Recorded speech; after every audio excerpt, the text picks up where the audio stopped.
Hello नमस्कार दोस्तों, उम्मीद है आप सब अच्छे होंगे। तो आज पेट प्रैक्टिस सेट 7 करवाने जा रही हूँ। तो आज की प्रैक्टिस शुरू करते हैं हमारे पहले क्वेश्चन के साथ। शिवाजी के समय सरे नौबत का पद संबंध था वित्तीय प्रशासन से, न्यायिक प्रशासन से, स्थानीय प्रशासन से या फिर सैन्य प्रशासन से। तो इसका उत्तर हो जाएगा ऑप्शन नंबर डी, सैन्य प्रशासन से। तो सरे नौबत सैन्य प्रशासन संबंधित था, ठीक है। सेना प्रमुख होता था, सरे नौबत जो है ये सेना प्रमुख होता था, ठीक है। इसके अलावा जो शिवाजी के जो राज्य में अष्टप्रधान थे, ठीक है, अष्टप्रधान, शिवाजी के प्रशासन में अष्टप्रधानों की व्यवस्था थी, जिसके अंतर्गत 8 मंत्रियों को नियुक्त किया गया था, जिसमें कौन कौन से थे, जिसमें पेशवा थे। पेशवा किससे संबंधित थे? पेशवा थे वित्त और सामान्य प्रशासन की देखभाल जो कौन देखता था, वो पेशवा देखते थे, ठीक है। वित्तीय प्रशासन ये पेशवा देखते थे, पेशवा इसके प्रमुख होते थे। न्यायिक प्रशासन, न्यायिक प्रशासन कौन देखता था? तो न्यायिक प्रशासन का प्रमुख कौन होता था? न्यायिक प्रशासन का प्रमुख न्यायाधीश होता था। न्यायाधीश जो है वो न्यायिक प्रशासन का प्रमुख होता था। अष्टप्रधानों में पहले थे पेशवा थे, ठीक है, और कौन थे? अमात्य थे, मंत्री, सचिव, सुमंत सेनापति, पंडित राव और न्यायाधीश, जिसमें से न्यायाधीश, न्यायालय, वित्त को पेशवा, ठीक है, और सैन्य प्रमुख सरे नौबत होते थे। नेक्स्ट है, मिलान करना है सूची 1 को सूची 2 से। तो निजामुद्दीन औलिया, ये इसका उत्तर बताइए। तो निजामुद्दीन औलिया जो है ये अमीर खुसरो के क्या थे? आध्यात्मिक गुरु थे, निजामुद्दीन औलिया, ठीक है। वाइजिद अंसारी ये रोशनिया ऑर्डर के संस्थापक थे, वाइजिस अंसारी। वहीं पर सगाउस मोहम्मद ये तानसेन के आध्यात्मिक और संगीत गुरु थे, सगाउस मोहम्मद। वहीं पे नूरुद्दीन नूरानी ये कश्मीर में ऋषि ऑर्डर की इन्होंने स्थापना की थी। तो इसका उत्तर हो जाएगा option number B, CDAB। Next है, कदम राजाओं की राजधानी थी तंजौर, बनवासी, कांची या फिर बादामी। तो जो कदम राजवंश है इसकी स्थापना, कदम राजवंश की स्थापना की थी मयूर वर्मन ने इसकी स्थापना की थी, ठीक है। और कहा जाता है कि जो मयूर वर्मन था वो पढ़ने के लिए कांची आया था, ठीक है, पढ़ने के लिए कांची आया था। बाद में पल्लवों के साथ उसका क्या हुआ था? संघर्ष हुआ था, ठीक है। और इसकी राजधानी क्या थी? जो कि हमारा ऑप्शन नंबर बी है, बनवासी। इसके राज्य की राजधानी बनवासी थी। कांची कहाँ था? तमिलनाडु में था, और ये पल्लवों की राजधानी थी, पल्लव राजवंश की राजधानी थी कांची, ठीक है। तो मयूर वर्मन जो था कि पल्लवों से इसका संघर्ष हुआ था, ठीक है। और मयूर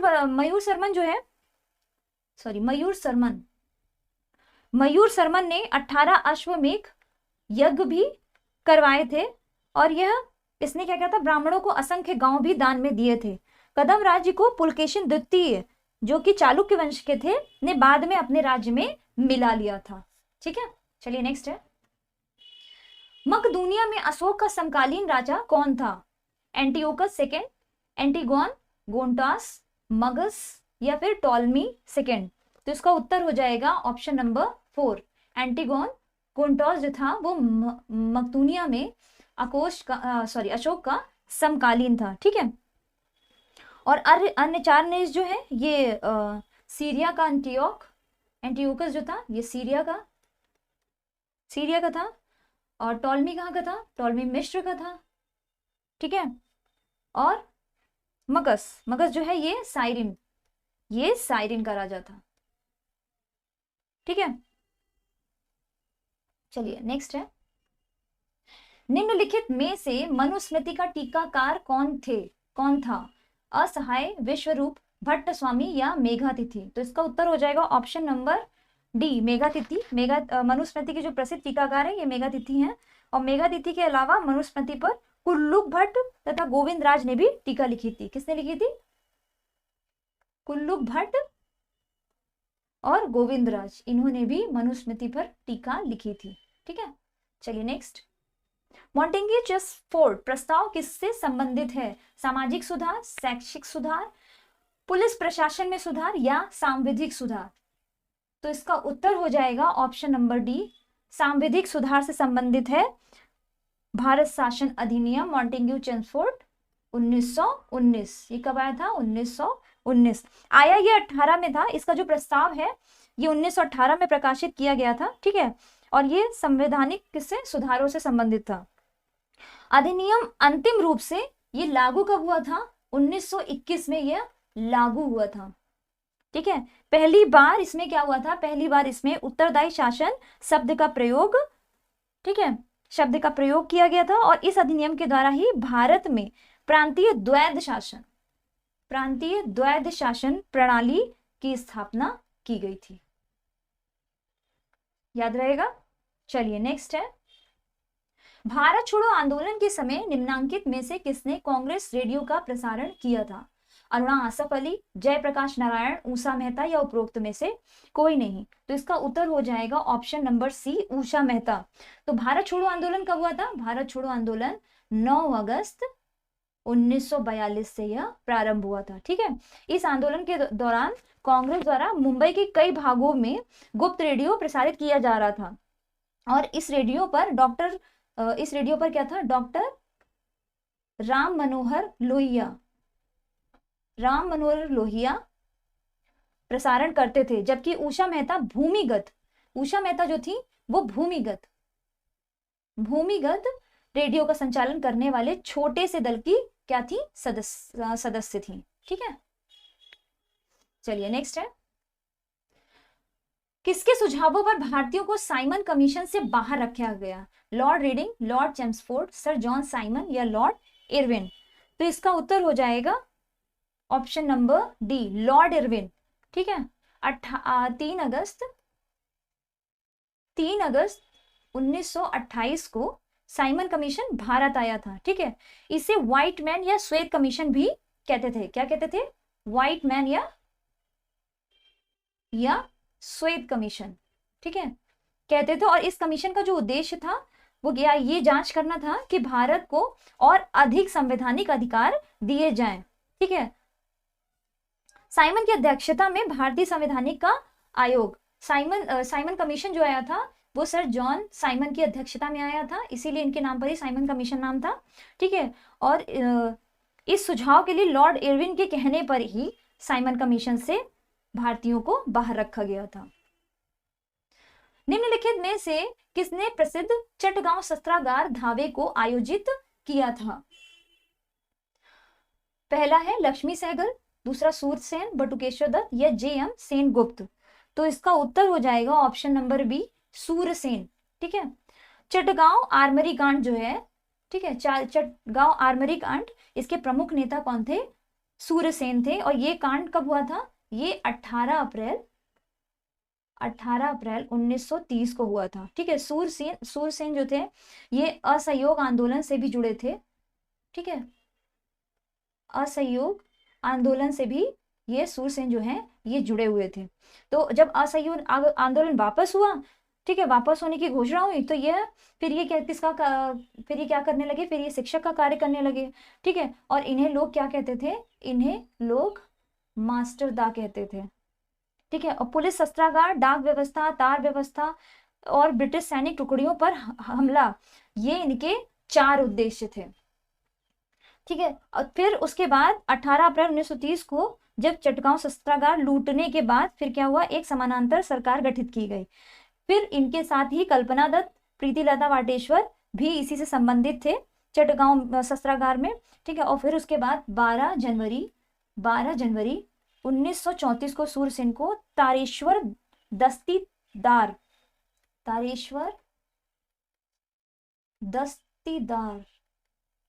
के साथ फांसी दे दी गई थी, ठीक है। नेक्स्ट है, निम्नलिखित में से कौन सही सुमेलित नहीं है? 1857 कांग्रेस अधिवेशन, 1887 मद्रास अधिवेशन, या फिर 1888 कांग्रेस अधिवेशन इलाहाबाद, फिर 1890 का कांग्रेस अधिवेशन कलकत्ता, या फिर 1892 का कांग्रेस अधिवेशन मुंबई। तो इसका उत्तर हो जाएगा ऑप्शन नंबर डी। तो जो 1892 का कांग्रेस अधिवेशन है ये कहाँ हुआ था? ये हुआ था ये मुंबई में ना होके, ठीक है, ये इलाहाबाद में हुआ था। कहाँ हुआ था? इलाहाबाद में, ठीक है। 1887 का जो कांग्रेस अधिवेशन है ये मद्रास में हुआ था। ये तीसरे नंबर का कांग्रेस अधिवेशन था और इसमें इसके अध्यक्ष कौन थे? इसके अध्यक्ष थे बदरुद्दीन तैयबजी, बदरुद्दीन तैयबजी, जो कि कांग्रेस अधिवेशन के अध्यक्षता के रूप में पहले मुसलमान अध्यक्ष थे, ठीक है। 1888 इलाहाबाद में हुआ था और इलाहाबाद में जॉर्ज यूले इसके अध्यक्ष थे। 1890 का कांग्रेस अधिवेशन कलकत्ता में हुआ था और इसके अध्यक्ष फिरोज शाह मेहता थे। जबकि 1892 कांग्रेस अधिवेशन जो कि इलाहाबाद में हुआ था, इसके अध्यक्ष WC बनर्जी, ठीक है, WC बनर्जी थे। याद रहेगा। चलिए, सर्वाधिक ऊंचाई के बादल हैं मध्य कपासी, मध्य स्तरीय, कपासी या पक्षाब स्तरीय। बताइए इसका उत्तर क्या हो जाएगा? तो इसका उत्तर हो जाएगा ऑप्शन नंबर डी, पक्षाब स्तरीय, ठीक है। पक्षाब स्तरीय जो मेघ होते हैं ये आसमान में सबसे ऊंचे पाए जाते हैं। ये लगभग 6000 से 12000 मीटर की ऊंचाई पर पाए जाते हैं, ठीक है। और ये सफेद रेशम की भांति मतलब बहुत ही कोमल और छितराए हुए मेघ होते हैं। ये हिमकणों से बने होते हैं। किससे बने होते हैं? हिमकणों से बने होते हैं। और इसलिए इसमें क्या होता है? इसमें वर्षा जो है नहीं होती है क्योंकि ये हिमकणों से बने होते हैं, ठीक है। चक्रवात के आगमन के क्रम में सबसे पहले यही मेघ दिखाई पड़ते हैं। इसीलिए ये जो मेघ है ये चक्रवात के आगमन के सूचक भी होते हैं। जो पक्षाब स्तरीय जो मेघ है ये चक्रवात के सूचक भी होते हैं। नेक्स्ट है पर्यावरणीय कुजनेट्स वक्र पर्यावरणीय क्षति एवं प्रति व्यक्ति GDP के मध्य संबंध दर्शाता है। इस पर्यावरणीय कुजनेट्स वक्र का आकार किस प्रकार का होता है? तो इसका उत्तर हो जाएगा ऑप्शन नंबर ए, उल्टा U आकार का होता है। कैसा होता है कुजनेट्स वक्र? ये उल्टा U आकार का होता है। ऑप्शन नंबर ए इसका उत्तर हो जाएगा। कुजनेट वक्र जो है ये साइमन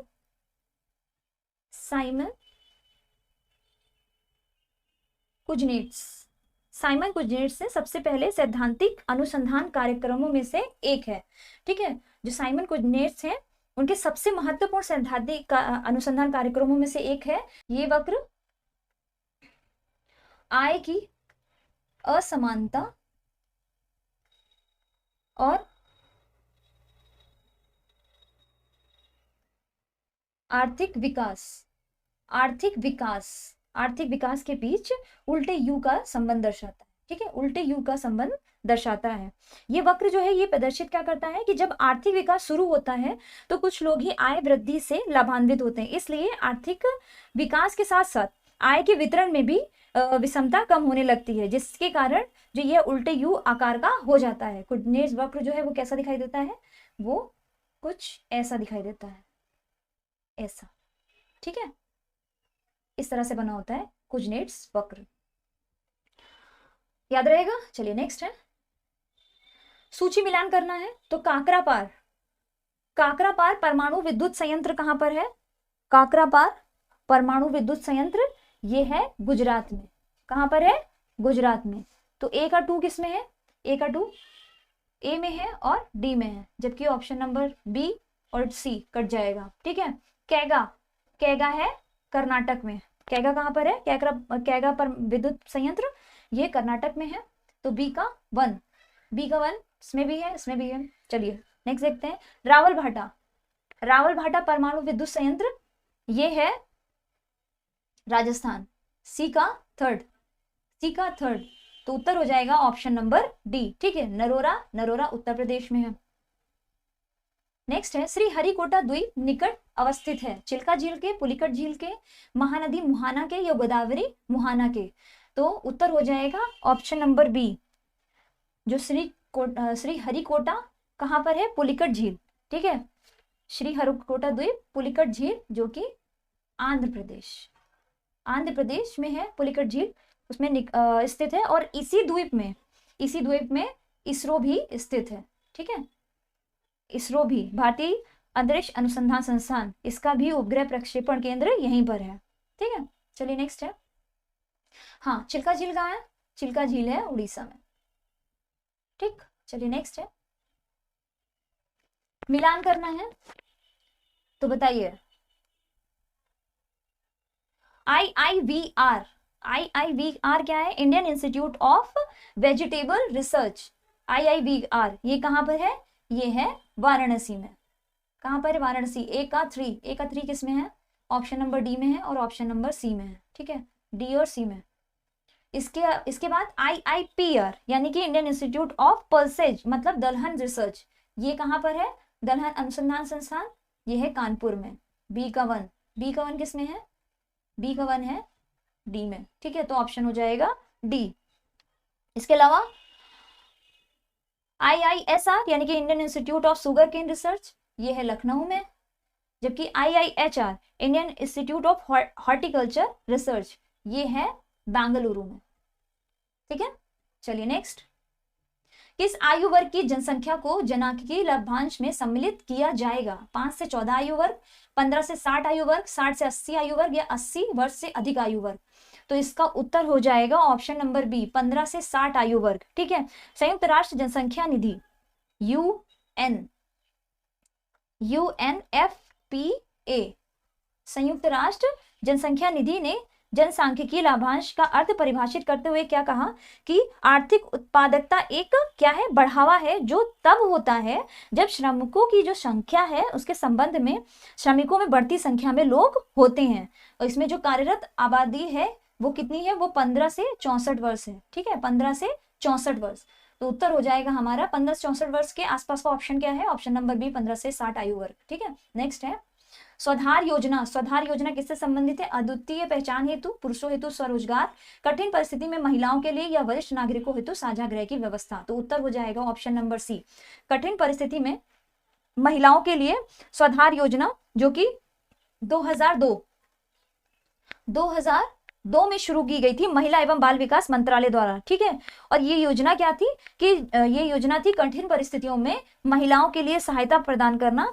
ये उन जरूरतमंद महिलाओं या लड़कियों के रहने, खाने, कपड़े और देखभाल करने के लिए ये योजना चलाई गई थी। ठीक है, और इस योजना से जो लाभार्थी हैं वो कौन कौन से होते हैं? जैसे कि विधवाएं महिलाएं होती हैं। ठीक है, विधवाएं होती हैं जिनको परिवार और रिश्तेदारों से संरक्षण नहीं मिलता। ठीक है, इसके अलावा कौन होती हैं? इसके अलावा जेल से रिहा महिला होती हैं। ठीक है, जिनको परिवार का साथ नहीं मिलता, फिर या उनके परिवार को सहयोग नहीं मिलता, या फिर वो होती हैं जो प्राकृतिक आपदाओं में जीवित बची रह जाती हैं महिलाएं। ठीक है, जीवित बच जाती वो महिलाएं, या फिर आतंकवाद, ठीक है, आतंकवाद या उग्रवाद से पीड़ित होती हैं, उन महिलाओं को इसमें शामिल किया जाता है। और ये मुख्यतः गैर सरकारी संस्थाओं के माध्यम से इस योजना का क्रियान्वयन जो है किया जाता है। याद रहेगा, स्वधार योजना। ठीक है, स्वयं आधार, स्वधार। नेक्स्ट, सरकारी नीति मेक इन इंडिया का उद्देश्य है नौकरशाही के ढीलापन को दूर करना, या लाल फीताशाही को हटाना, या विनिर्माण की लागत को कम करना, या फिर वस्तु निर्माण का केंद्र बनाना। तो इसका उत्तर हो जाएगा ऑप्शन नंबर डी, वस्तु निर्माण का केंद्र बनाना। ठीक है, तो मेक इन इंडिया प्रोग्राम कब शुरू हुआ था? मेक इन इंडिया प्रोग्राम शुरू हुआ था 25 सितंबर 2014 से इसका प्रारंभ किया गया था। ठीक है, इस योजना का जो मुख्य लक्ष्य था वो ये था कि जो भारत है, भारत को देश विदेशी कंपनियों द्वारा वस्तुओं के निर्माण का केंद्र बनाना। ठीक है, भारत को देश विदेश कंपनियों द्वारा वस्तुओं के निर्माण का केंद्र बनाना। और इसमें क्या होता था कि भारत में पूंजी और प्रौद्योगिकी निवेश को भी आकर्षित करने की जो कि उम्मीद होती थी। ठीक है, इस योजना का जो सबसे मेन जो उद्देश्य होता था वो ये था कि रोजगार सृजन करना।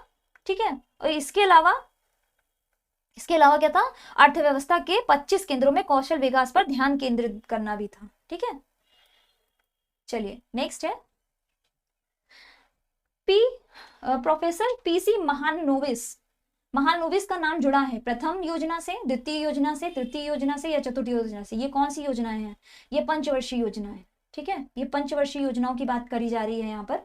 तो जो पीसी महालनोबिस थे, इनका संबंध था द्वितीय पंचवर्षीय योजना से, जो कि कब प्रारंभ हुई थी? जो कि प्रारंभ हुई थी 1956 से 61 के मध्य। ठीक है, इसमें जो किस पर ध्यान केंद्रित किया गया था? इसमें उद्योगों पर ध्यान केंद्रित किया गया था। ठीक है, और इसका लक्ष्य क्या रखा गया था? 4.0 रखा गया था, जबकि प्राप्ति कितनी हुई थी? 4.3% इसकी इसमें प्राप्ति हुई थी। ठीक है, और इसी के अंतर्गत भिलाई, दुर्गापुर और राउरकेला, ठीक है, ये हाइड्रो इलेक्ट्रॉनिक पावर जो है प्रोजेक्ट शुरू किए गए थे इसी दौरान। पर प्रथम पंचवर्षीय योजना है, ये हेरोड डोमर मॉडल, ठीक है, इस पर आधारित है। और इसमें जो प्राथमिक क्षेत्र पर सबसे पहले ध्यान किया गया था, प्राथमिक क्षेत्र मतलब कृषि, ठीक है, कृषि पर ध्यान केंद्रित किया गया था, कृषि के विकास पर ध्यान केंद्रित किया गया था। ठीक है, और ये शुरू कब हुई थी? ये शुरू हुई थी 1951 से 56। ठीक है, चलिए नेक्स्ट, तीसरी पंचवर्षीय योजना है, ये शुरू हुई थी 1961 से 66।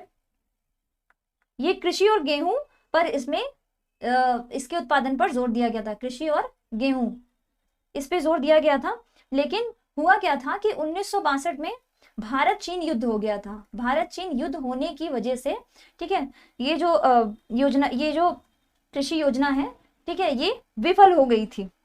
और इसमें जो लक्ष्य रखा गया था 5.6 रखा गया था, और इसमें प्राप्ति हुई थी 2.4%, जो कि विफल माना गया था तीसरी पंचवर्षीय योजना को। और तीसरी पंचवर्षीय योजना जब विफल हुई थी, इसी के बाद ही 3 साल का योजना अवकाश किया गया था। सरकार ने विफलता के बाद 3 वर्ष का योजना अवकाश किया था, जो कि 1966 से 1969 के बीच में था। ठीक है, अच्छा, नेक्स्ट है चौथी पंचवर्षीय योजना। इसमें क्या था? इसमें धन और आर्थिक शक्ति के बढ़ते केंद्र की जो पुरानी प्रवृत्ति को ठीक करने का इसमें उद्देश्य था। और इसी चौथी पंचवर्षीय योजना में ही 14 बैंकों का राष्ट्रीयकरण भी हुआ था। ठीक है, और इस टाइम पे किसकी सरकार थी? इंदिरा गांधी की सरकार थी। चलिए नेक्स्ट है, भारतीय रुपए की गिरावट रोकने के लिए निम्नलिखित में से कौन सा एक सरकार भारतीय रिजर्व बैंक द्वारा किया जाने वाला सर्वाधिक संभावित उपाय नहीं है? ठीक है, तो पहला है गैर जरूरी वस्तुओं के आयात पर नियंत्रण और प्रोत्साहन, निर्यात को प्रोत्साहन, ये सही है। भारतीय उधारकर्ताओं को रुपए मूल वर्ग के मसाला बांड जारी करने हेतु प्रोत्साहित करना, ये भी ठीक है। विदेशों वाणिज्यिक उधारी से संबंधित दशाओं को आसान बनाना, ये भी ठीक है। ठीक है, जबकि ऑप्शन नंबर डी जो कि हमारा उत्तर हो जाएगा, ठीक है, एक प्रसरणशील मौद्रिक नीति का अनुसरण करना। ठीक है, ये भारतीय रिजर्व बैंक के मौद्रिक रुपए की गिरावट के अंतर्गत नहीं है। चलिए नेक्स्ट है, क्योंकि इसमें है क्या कि जो रिजर्व बैंक द्वारा, ठीक है, जो प्रशंसनशील मौद्रिक नीति का अनुसरण जो है नहीं किया जाता, क्योंकि होता क्या है कि इससे रुपए के मूल्य में बढ़ोतरी की बजाय क्या होता है? गिरावट आ जाती है। ठीक है, तो उत्तर हो जाएगा ऑप्शन नंबर डी। नेक्स्ट, जिला आयोग समिति में निर्वाचन व पदेन सदस्य कितने होते हैं? 20 और 5, 20 और 3, 20 और 2, या फिर 20 और 10? तो जिला आयोग समिति में निर्वाचन सदस्यों की संख्या 20 होती है। ठीक है, जबकि पदेन सदस्यों की संख्या कितनी होती है? 3 होती है। तो उत्तर हो जाएगा ऑप्शन नंबर बी। सर्वोच्च न्यायालय की किसी घोषित निर्णय अथवा पहले दिए गए आदेश पर पुनर्विचार की शक्ति किस अनुच्छेद में दी गई है? तो इसका उत्तर हो जाएगा ऑप्शन नंबर बी, अनुच्छेद 137 के अंतर्गत।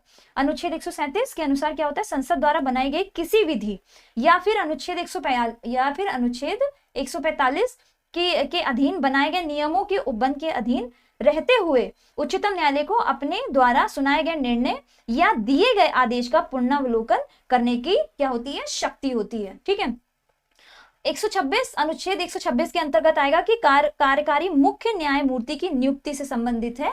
126, 138 ये उच्चतम न्यायालय की अधिकारिता में वृद्धि से संबंधित है। ठीक है, उच्चतम न्यायालय यानी कि सुप्रीम कोर्ट की अधिकारता में वृद्धि संबंधित है। और आर्टिकल 139 अनुच्छेद 139 कुछ रिट निकालने की शक्तियां जो कि सुप्रीम कोर्ट को दी गई हैं। भारत में वित्तीय आपातकाल यानी कि फाइनेंशियल इमरजेंसी की घोषणा आज तक कितनी बार की गई है? 4 बार, 5 बार, 1 बार या कभी नहीं? तो इसका उत्तर हो जाएगा ऑप्शन नंबर डी, वित्तीय आपातकाल की घोषणा कभी भी नहीं हुई है। ठीक है। भारतीय संविधान में 3 प्रकार की असाधारण परिस्थितियों का उल्लेख किया है जिसके कारण क्या होता है कि संविधान द्वारा स्थापित सामान्य शासन व्यवस्था में परिवर्तन किया जा सकता है। पहला है कि अनुच्छेद 352। इसमें क्या है? इसमें है कि युद्ध, वाय आक्रमण या फिर सशस्त्र विद्रोह। विद्रोह नहीं, सिर्फ विद्रोह नहीं, अगर सशस्त्र मतलब हथियार के साथ विद्रोह होगा, ठीक है, उसमें आपातकाल लगता है, आर्टिकल 352। ठीक है। इसके बाद राष्ट्रीय आपात, इसे क्या कहा? इसे राष्ट्रीय आपात भी कहा गया। लेकिन सशस्त्र विद्रोह शब्द को, जो सशस्त्र विद्रोह शब्द है, सशस्त्र विद्रोह शब्द, इसे 44वें संविधान संशोधन द्वारा आंतरिक अशांति शब्द की जगह प्रतिस्थापित किया गया। ठीक है। पहले आंतरिक अशांति था, उसके बाद सशस्त्र विद्रोह, ठीक है, किया गया। अच्छा, अनुच्छेद 356 दूसरी तरह का है। अनुच्छेद 356 इसमें क्या है? इसमें राज्यों में सांविधिक तंत्र या विफल होने से उत्पन्न जो आपातकाल है वो अनुच्छेद 356। और तीसरा है 360 जो कि वित्तीय आपातकाल है, जो कि अभी तक एक बार भी नहीं लगा है। ठीक है। चलिए नेक्स्ट, भारत के संविधान के अनुसार निम्नलिखित में से कौन सा देश के शासन के लिए आधारभूत है? मूल अधिकार, मूल कर्तव्य, राज्य के नीति निर्देशक तत्व या फिर मूल अधिकार तथा मूल कर्तव्य? तो इसका उत्तर हो जाएगा ऑप्शन नंबर सी, डीपीएसपी। ठीक है। ये कहां से लिया गया है? ये आयरलैंड से लिया गया, डीपीएसपी। ठीक है। डीपीएसपी के अंतर्गत ये भाग 4 में आता है, भाग 4 के अंदर डीपीएसपी की बात की गई है। ठीक है। और इसकी प्रकृति के बारे में भारतीय संविधान का अनुच्छेद 37, ठीक है, 37 कहता है कि ये न्यायालय द्वारा क्या है? प्रवर्तनीय नहीं है, मतलब इसमें परिवर्तन नहीं हो सकता, फिर भी देश के शासन में मूलभूत समझे जाएंगे। मतलब है कि न्यायालय द्वारा परिवर्तनीय नहीं है, ठीक है, और ये फिर भी ये देश के मूलभूत ढांचा समझे जाएंगे और राज्यों का कर्तव्य होगा कि इसे क्या करें? लागू करें। ठीक है। मूल अधिकार भाग 3 के अंतर्गत आते हैं, भाग 3। ठीक है। 12 से 35, अनुच्छेद 12 से 35। मूल कर्तव्य ये भाग 4 का के अंतर्गत है। 51 का में 11 मूल कर्तव्यों की बात की गई, और जो डीपीएसपी है इसमें अनुच्छेद 35 से 51 तक। ठीक है, याद रहेगा। चलिए, निम्नलिखित सूचियों को सुमेलित कीजिए, इसका मिलान करना है। तो निर्वाचन किस संविधान के अनुच्छेद के अंतर्गत आएगा? तो निर्वाचन आएगा 324 से 329। कहाँ आएगा? 324 से 329। ठीक है। तो ए का थर्ड हो जाएगा, ए का थर्ड यानी ऑप्शन बी कट जाएगा, ऑप्शन डी कट जाएगा, ए का थर्ड यानी कि ऑप्शन ए उसका उत्तर हो जाएगा, ऑप्शन सी भी कट जाएगा। बी का 2 अस्थायी संक्रमणकालीन और विशेष उपबंध। ठीक है, ये दिया गया है अनुच्छेद 369 टू 392। ठीक है। सी का 3 भारत राज्य के भीतर व्यापार, वाणिज्य और समागम। सी का 4 301 से 307 और संघ और राज्यों के बीच विधायी संबंध, ये है 245 से 255। चलिए नेक्स्ट, सिलिकोसिस एक है गुर्दा संबंधी बीमारी, यकृत संबंधी बीमारी, फेफड़े संबंधी बीमारी या अव्यवस्थित तंत्रिका संबंधित। तो इसका उत्तर हो जाएगा सिलिकोसिस। ये किससे संबंधित है? ये फेफड़े से संबंधित बीमारी है। ठीक है। और ये ज्यादातर किनको होती है? ये मजदूरों को होती है, जो कि ये मजदूरों को होती है। क्यों होती है? क्योंकि जो मजदूर शीशा फैक्ट्रियों में कार्य करते हैं, ठीक है, उनको ये बीमारी ज्यादा होती है, क्योंकि फेफड़े में शीशे के कण जो होते हैं उससे ये उसके संक्रमण से ये फैलती है। फेफड़ों में शीशा जो लेड होता है वो जम जाता है, और जो फेफड़े होते हैं उनका जो क्रमानुकुंचन है, मतलब जो फूलते और मतलब जो फेफड़े अंकुचन करते हैं उनको कार्य में ये बाधा पैदा करता है, ठीक है, इसी को सिलिकोसिस कहते हैं। नेक्स्ट है एंजाइम क्या है, एक विटामिन है, बैक्टीरिया है, बायो उत्प्रेरक है या वायरस है, तो इसका उत्तर हो जाएगा ऑप्शन नंबर सी। एंजाइम क्या है, रासायनिक क्रियाओं को उत्प्रेरित करने वाले प्रोटीन को कहते हैं एंजाइम, ठीक है, प्रोटीन को एंजाइम कहते हैं। और इनके लिए क्या होता है एंजाइम, और एंजाइम शब्द का जो प्रयोग है ये कब हुआ था 1878 में, किनके द्वारा, विल्हेम कूने के द्वारा इस शब्द का पहली बार प्रयोग किया गया था। मिलान करना है, इसमें बताना है कौन सा सुमेलित नहीं है, आपको बताना है इसमें से कौन सा सुमेलित नहीं है, ठीक है।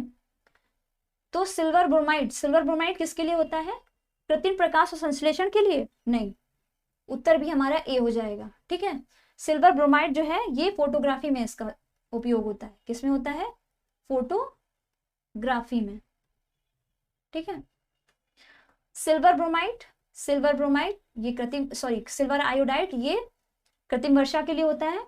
लिथियम बाइकार्बोनेट ये गठिया उपचार के लिए होता है। और दूधिया मैग्नीशिया ये अम्ल के लिए, प्रति अम्ल, ठीक है। मिलान करना है तो जो हीरा होता है, हीरा एक तरह का क्या होता है, हीरा जो होता है ये कार्बन होता है, ठीक है। ए का 4 इसमें भी है, इसमें नहीं है, तो ये कट जाएगा, ए का 4, ठीक है। संगमरमर कैल्शियम होता है, संगमरमर में कैल्शियम उपस्थित होता है, ठीक है। बी का 1 है इसमें, तो ऑप्शन नंबर डी उत्तर हो जाएगा। रेत का संबंध सिलिकॉन से है और रूबी का संबंध एल्यूमिनियम से। चलिए नेक्स्ट है, जब किसी बोतल में पानी भरा जाता है और उसे जमने दिया जाता है तो बोतल टूट जाती है, क्योंकि पानी जमने से फैलता है, बोतल हिमांक पर सिकुड़ती है, बोतल के बाहर का तापक्रम अंदर से ज्यादा होता है, या फिर पानी गर्म करने पर फैलता है। तो उत्तर हो जाएगा ऑप्शन नंबर ए। जब किसी बोतल में पानी भरा जाता है तो उसे जमने दिया जाता है, क्योंकि जमने पर क्या होता है कि बर्फ जो है उसका आयतन बढ़ जाता है, ठीक है, और तब वो जो बर्फ है वो अधिक स्थान उसको जरूरत पड़ती है, इसलिए बोतल क्या होती है, टूट जाती है। नेक्स्ट है आषाढ़ का एक दिन किसकी रचना है, निर्मला वर्मा, नरेश मेहता, शंकर शेष या मोहन राकेश। तो इसका उत्तर हो जाएगा option number D, Mohan Rakesh का एक नाटक है, ठीक है। आषाढ़ का एक दिन यह एक नाटक है, ठीक है। इसके रचनाकार कौन है, मोहन राकेश है। और मोहन राकेश के जो अन्य नाटक है वो और कौन कौन से हैं, आधे अधूरे, ठीक है। लहरों के राजहंस, ये किसकी कृतियां हैं, मोहन राकेश की, ठीक है। अच्छा, शंकर शेष के प्रसिद्ध नाटक, इनके कौन कौन से नाटक है,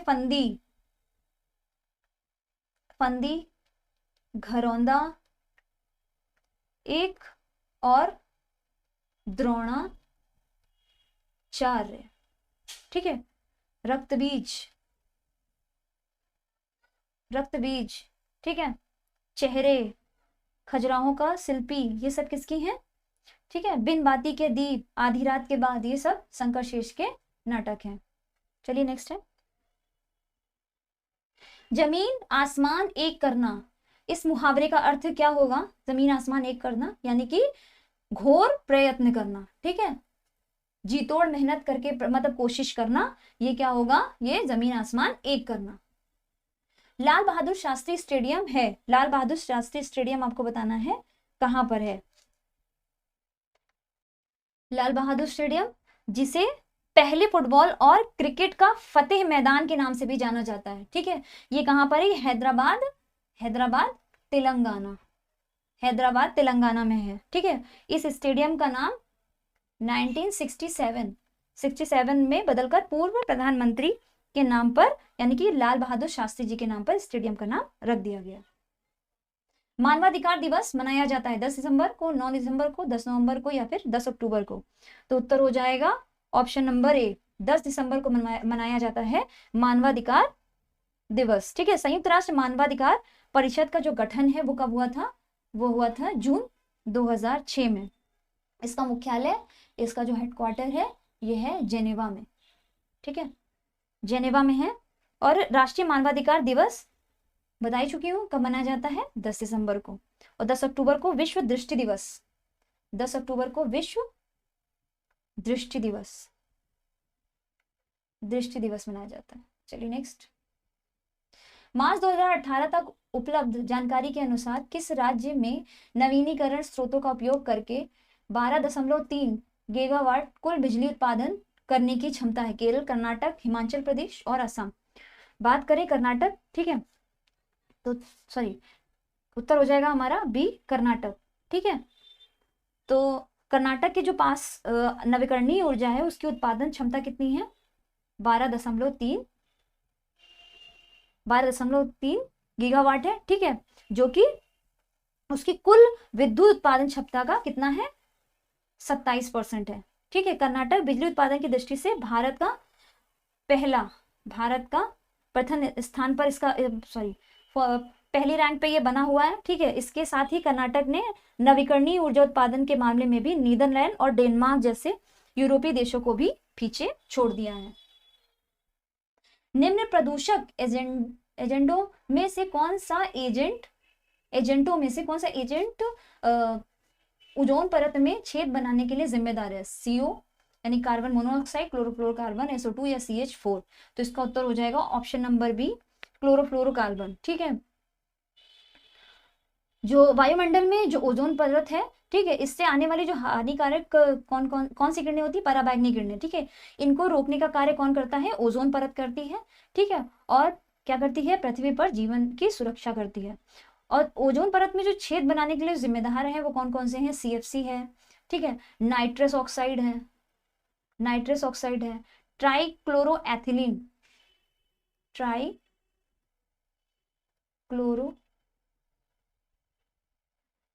है। ठीक है, इसके अलावा हेलोन 12, 11 और 1301। ठीक है, ये भी ओजोन परत में छेद करने के जिम्मेदार हैं। अगला है, संयुक्त राष्ट्र का मुख्यालय स्थित जेनेवा, पेरिस, न्यूयॉर्क या वॉशिंगटन DC। तो बात करते हैं संयुक्त राष्ट्र की, तो इसकी स्थापना कब हुई थी? 24 अक्टूबर 1945। संयुक्त राष्ट्र दिवस कब मनाया जाता है? 24 अक्टूबर। ठीक है, और संयुक्त राष्ट्र की स्थापना कब हुई थी? 24 अक्टूबर 1945 को हुई थी। इसका मुख्यालय कहाँ पर है? इसका मुख्यालय न्यूयॉर्क शहर में है। ठीक है, और इसके जो है 5 स्थायी सदस्य हैं। कौन कौन से हैं? अमेरिका है, रूस है, ब्रिटेन है, ठीक है, फ्रांस है और चीन है। ये इसके 5 स्थायी सदस्य हैं। और इसके बाद क्या होता है? 10 स्थायी सदस्य, अस्थायी सदस्य होते हैं। ठीक है, और इनका जो निर्वाचन है, इनका निर्वाचन महासभा में अपने 2/3 बहुमत से कब होता है? हर 2 वर्षों में होता है। ठीक है, चलिए नेक्स्ट क्वेश्चन है, निम्नलिखित विकल्पों में से कौन सा सही ढंग से ग्रहों के उनके आकार के अवरोही क्रम को दर्शाता है? तो इसमें से कौन सा सही होगा? इसमें सही होगा ऑप्शन नंबर C। ठीक है, तो बात की जाए ग्रहों की, ठीक है, आकार के अनुसार, तो सबसे बड़ा ग्रह कौन सा है? सबसे बड़ा ग्रह है बृहस्पति। ठीक है, और सबसे छोटा ग्रह कौन सा है? सबसे छोटा ग्रह है बुध। ठीक है, और इस हिसाब से आते हैं बृहस्पति, उसके बाद आता है शनि, फिर अरुण यानी कि यूरेनस, फिर वरुण, फिर उसके बाद ठीक है, फिर उसके बाद वरुण को नेपच्यून कहते हैं, फिर उसके बाद पृथ्वी ऐसे लगा सकते हैं इसको, फिर उसके बाद मंगल और बुध। ठीक है, तो उत्तर कौन सा मैच हो रहा है क्रम के अनुसार? C। डैश को विधानसभा का सत्रावसान करने की शक्ति होती है? किसको होती है? विधानसभा की बात हो रही है, तो इसका मतलब है राज्य की बात हो रही है। ठीक है, तो उत्तर होगा राज्यपाल। ठीक है, राज्यपाल, जो राज्यपाल होता है, इसको सत्रावसान करने की शक्ति होती है। ठीक है, विधानसभा और विधान परिषद मिलकर क्या बनते हैं? विधानसभा और विधान परिषद, ये मिलकर बनते हैं विधान मंडल। ठीक है, बनते हैं विधान मंडल। ठीक है, राज्यपाल द्वारा विधान मंडल के सत्र को आहूत करना, आहूत करना, उसका सत्रावसान करना और विघटन करना, ये किसका कार्य होता है? राज्यपाल का होता है। ऐतिहासिक विक्टोरिया पार्क, जिसे अब जंगे आजादी पार्क का नाम दिया गया है, कहाँ स्थित है? तो इसका उत्तर हो जाएगा ऑप्शन नंबर डी, मेरठ में स्थित है विक्टोरिया पार्क, जिसे अब क्या कहते हैं? जंगे आजादी पार्क भी कहा जाता है। ठीक है, ये उत्तर प्रदेश के मेरठ राज्य में, सॉरी उत्तर प्रदेश के मेरठ जिले में स्थित है। ठीक है, विक्टोरिया जो है मेमोरियल कोलकाता में है। अगर इससे मिलते जुलते नाम की बात की जाए तो विक्टोरिया मेमोरियल जो है, कंफ्यूज मत होइएगा, ठीक है, वो कोलकाता में है। और बहादुर शाह पार्क, बहादुर शाह पार्क ये कहाँ पर है? बांग्लादेश में। याद रहेगा? चलिए, जून 2022 में संप्रति एक्स नामक संयुक्त सैन्य अभ्यास किन देशों के मध्य हुआ? तो इसका उत्तर हो जाएगा ऑप्शन नंबर सी, भारत और बांग्लादेश के बीच में जून 2022 में संप्रति एक्स नामक संयुक्त सैन्य अभ्यास का आयोजन किया गया। ठीक है, जो कि कहाँ हुआ था? बांग्लादेश में ही आयोजित हुआ था। ठीक है, और इसका जो आयोजन है ये कब कब होता है? प्रति 2 वर्ष में बारी बारी से होता है। ठीक है, भारत और श्रीलंका के बीच में कौन सा होता है? ऑपरेशन मित्र शक्ति। ठीक है, नेपाल और भारत के बीच में सैन्य अभ्यास सूर्य किरण। ठीक है, याद रहेगा। चलिए नेक्स्ट, जून 2022 में माई पैड माई राइट कार्यक्रम का शुभारंभ किस संस्था ने किया? नाबार्ड, वर्ल्ड बैंक, आरबीआई या नीति आयोग? तो इसका उत्तर हो जाएगा नाबार्ड। ठीक है, नाबार्ड के जो अध्यक्ष हैं कौन है? जी.आर. चिंताला। इन्होंने लद्दाख में, कहां पर? लद्दाख में माई पैड माई राइट कार्यक्रम का शुभारंभ किया था। और इसका उद्देश्य था महिलाओं को सैनिटरी पैड बनाने का रोजगार उपलब्ध कराकर उन्हें सामाजिक और आर्थिक रूप से क्या करना? सशक्त बनाना। ठीक है, नाबार्ड का फुल फॉर्म क्या है? नाबार्ड का फुल फॉर्म है national bank for agriculture and rural development. National bank for agriculture rural and development. ठीक है, याद रहेगा। और इसकी स्थापना कब हुई थी? इसकी स्थापना हुई थी 12 जुलाई 1982 और उसका मुख्यालय जो है वो कहाँ पर है? मुंबई में है। हाल ही में विश्व पर्यावरण दिवस कब मनाया गया? 5 जून, 5 मई, 5 अप्रैल या 5 अगस्त? तो उत्तर होगा 5 जून। पर्यावरण दिवस जो है वो 5 जून को होता है। ठीक है, और इस बार 2022 में 50वां विश्व पर्यावरण दिवस जो है मनाया गया। और इसका उद्देश्य क्या है कि पर्यावरण से संबंधित जन जागरूकता का प्रचार करना था। ठीक है, और इस दिवस का जो आयोजन है वो किसने किया? यूएनईपी यानी कि संयुक्त राष्ट्र पर्यावरण कार्यक्रम द्वारा इसका किया जाता है। ठीक है, इसकी शुरुआत कब से हुई?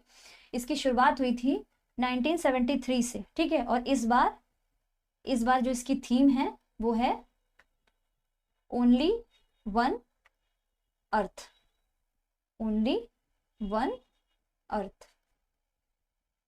ठीक है, चलिए नेक्स्ट, जून 2022 में देश का प्रथम वायुसेना विरासत केंद्र कहाँ स्थापित करने की घोषणा की गई? पंजाब, उत्तर प्रदेश, हरियाणा या तमिलनाडु? तो इसका उत्तर हो जाएगा पंजाब। ठीक है, पंजाब सरकार द्वारा भारतीय वायुसेना के बीच चंडीगढ़ में, देश का कहां पर? चंडीगढ़ में देश का जो पहला वायुसेना विरासत केंद्र खोले जाने से संबंधित क्या हुआ? समझौता हुआ है। ठीक है, और इस केंद्र के माध्यम से वायुसेना के युद्ध उपकरण जैसे कि विमान, हथियार, ठीक है, और वायुसेना की जो उपलब्धियां हैं उनका क्या किया जाएगा? प्रदर्शन किया जाएगा। ठीक है, ताकि क्या हो कि जो युवा वायुसेना में शामिल होने के लिए क्या हो? प्रेरित हो। नेक्स्ट है 5 जून 2022 को किसने मगहर में संत कबीर अकादमी तथा अनुसंधान केंद्र का उद्घाटन किया? तो इसका उत्तर हो जाएगा option number C, Ramnath Kovind. ठीक है, 5 जून 2022 को राष्ट्रपति रामनाथ कोविंद जो है मगहर यानी कि संत कबीर नगर में, कहा उन्होंने क्या किया? संत कबीर नगर अकादमी और अनुसंधान केंद्र, ठीक है, स्वदेश दर्शन योजना का उद्घाटन किया। और रामनाथ कोविंद जो हैं ये दूसरे हैं जो कि मगहर में आए हैं। ठीक है, दूसरे राष्ट्रपति हैं जो मगहर में आए हैं। पहले कौन थे? पहले हैं APJ एपीजे अब्दुल कलाम जी, अब्दुल कलाम जी। ठीक है, ये पहले राष्ट्रपति थे जो मगहर में आए थे। ठीक है, और स्वदेश दर्शन योजना की जो शुरुआत है ये कब की गई थी? ये इसकी जो शुरुआत है वो 2014 संस्कृति मंत्रालय द्वारा की गई थी। उसका उद्देश्य भारत की पर्यटन क्षमता का विकास करना है। ठीक है, जो अनुसंधान केंद्र भी है ये स्वदेश दर्शन योजना के अंतर्गत ही उद्घाटन इसका किया गया है, इसीलिए स्वदेश दर्शन के बारे में बता रहे हैं कि स्वदेश दर्शन की शुरुआत कब से हुई? 2014 में हुई है। ठीक है, चलिए नेक्स्ट है। हाल ही में प्रधानमंत्री नरेंद्र मोदी ने वैश्विक पहल life style for the environment की शुरुआत कब की? 5 जून 2022, 21 जून 2022, 31 मई 2022 या फिर 22 अप्रैल 2022? तो इसका उत्तर हो जाएगा ऑप्शन नंबर ए, यानी कि पर्यावरण दिवस के दिन प्रधानमंत्री मोदी जी ने वैश्विक पहल life style for the environment life की शुरुआत की। ठीक है, और इस पहल का उद्देश्य क्या है कि प्रत्येक नागरिक को ऐसी जीवन शैली का संदेश देना है कि जिससे पर्यावरण का नुकसान ना हो। ठीक है, और कोप 26 जो कि ग्लासगो में हुआ था, ठीक है, जो कि ग्लासगो में हुआ था, वहां पे, ठीक है, इसका विचार प्रधानमंत्री मोदी ने व्यक्त किया था। अच्छा, कॉप्स जो 27 वो कहाँ होगा? वो मिस्र में होगा। ठीक है, ये याद रखिएगा, मिस्र में होगा कोप 27। नेक्स्ट है, जून 2022 में किस राज्य में फसाई की राष्ट्रीय प्रयोगशाला का उद्घाटन किया गया? उत्तर प्रदेश, मध्य प्रदेश, बिहार या झारखंड? तो इसका उत्तर हो जाएगा ऑप्शन नंबर सी, यानी कि बिहार। जून 2022 में केंद्रीय स्वास्थ्य एवं कल्याण विकास मंत्री और रसायन और उर्वरक मंत्री कौन है? मनसुख मंडाविया ने बिहार में रक्सौल में भारतीय खाद्य सुरक्षा और मानक प्राधिकरण की राष्ट्रीय प्रयोगशाला का क्या किया? उद्घाटन किया। और ये जो प्रयोगशाला है ये मुख्यतः नेपाल से आयातित खाद्य पदार्थों को की जांच के लिए स्थापित की गई है। ठीक है, नेक्स्ट, जून 2022 में भारत ने किस देश के साथ जलवायु परिवर्तन संबंधी समझौते पर हस्ताक्षर किए? इसका उत्तर हो जाएगा option number C, Canada. Stockholm सम्मेलन की 50वीं वर्षगांठ के अवसर पर कनाडा ने भारत के साथ क्या किया? जलवायु परिवर्तन संबंधी समझौते पर हस्ताक्षर किए। ठीक है, और इस सम्मेलन को स्टॉकहोम +50 नाम दिया गया। इसको नाम क्या दिया गया? स्टॉकहोम +50 ये नाम दिया गया। ठीक है, इसका आयोजन पुनः स्वीडन की राजधानी स्टॉकहोम में ही हुआ। अच्छा, ये जो पर्यावरण पर स्टॉकहोम सम्मेलन है इसकी जो शुरुआत है वो कब हुई थी? इसकी शुरुआत हुई थी 5 से 16 जून 1972। ठीक है, 1972 के बीच किया गया था और इसमें 122 देशों ने भाग लिया था। 122 देशों ने भाग लिया। और इसकी इस बार की थीम क्या है ये मैं बता चुकी हूँ, ओनली वन अर्थ। चलिए नेक्स्ट, जून 2022 में टाइम्स हायर एजुकेशन द्वारा जारी एशिया यूनिवर्सिटी रैंकिंग 2022 में भारत में सर्वोच्च स्थान किसने प्राप्त किया? तो आपको बताना है किसने प्राप्त किया। तो इसका उत्तर हो जाएगा ऑप्शन नंबर सी, भारतीय विज्ञान संस्थान बेंगलुरु। ठीक है, जो एशिया यूनिवर्सिटी रैंकिंग 2022 आई है इसमें प्रथम स्थान पर कौन है? फर्स्ट पे है सिंघुआ यूनिवर्सिटी। और ये कहाँ की है? ये है चीन की। ठीक है, और भारतीय विज्ञान संस्थान बेंगलुरु इसे 42वां स्थान प्राप्त हुआ, जो कि भारत में सर्वोच्च है। ठीक है, वर्ल्ड में 42वां, याद रहेगा। चलिए, जून 2022 में किसने ब्लू ड्यूक को राज्य तितली घोषित किया? तो इसका उत्तर हो जाएगा ऑप्शन नंबर सी, सिक्किम के मुख्यमंत्री जो हैं PS गोले ने ब्लू ड्यूक को राज्य तितली घोषित किया। ठीक है, और केसरे हिंद नामक तितली को किसने किया? केसर ए हिंद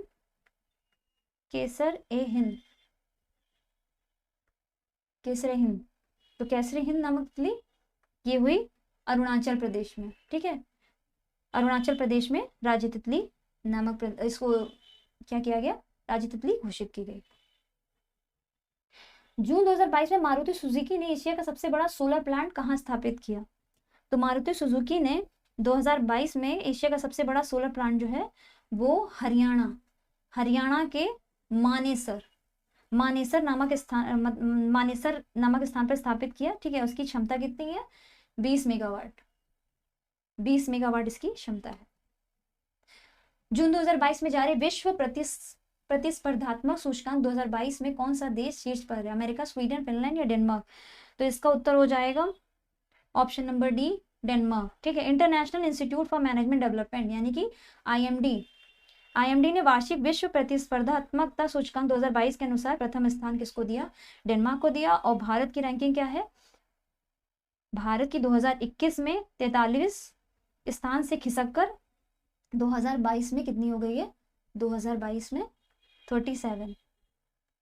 ठीक है, 37। और 2021 में कितनी थी? 43। 6 स्थान खिसक के। नेक्स्ट है,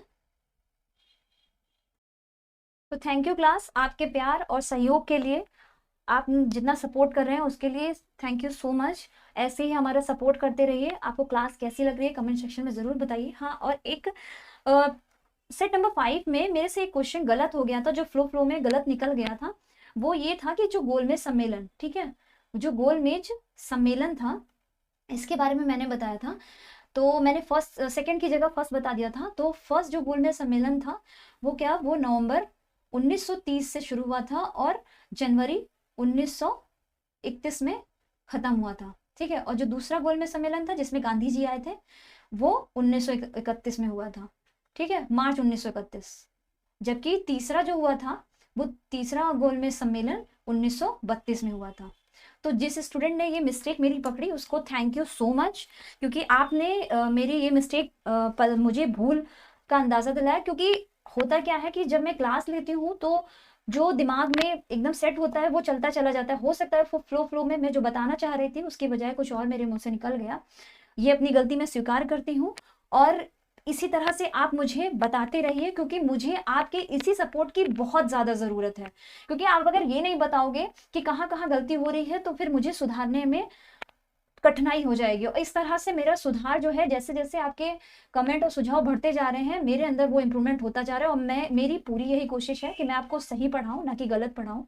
ठीक है, और उसकी वजह से जो आपको समस्या हुई उसके लिए मैं सॉरी कहना चाहती हूँ और ये सुधार भी मैं कर रही हूँ। ठीक है, सो थैंक यू मेरे साथ जुड़ने के लिए, मुझे इस लायक समझने के लिए और मुझे ये सपोर्ट देने के लिए। Thank you so much class, धन्यवाद।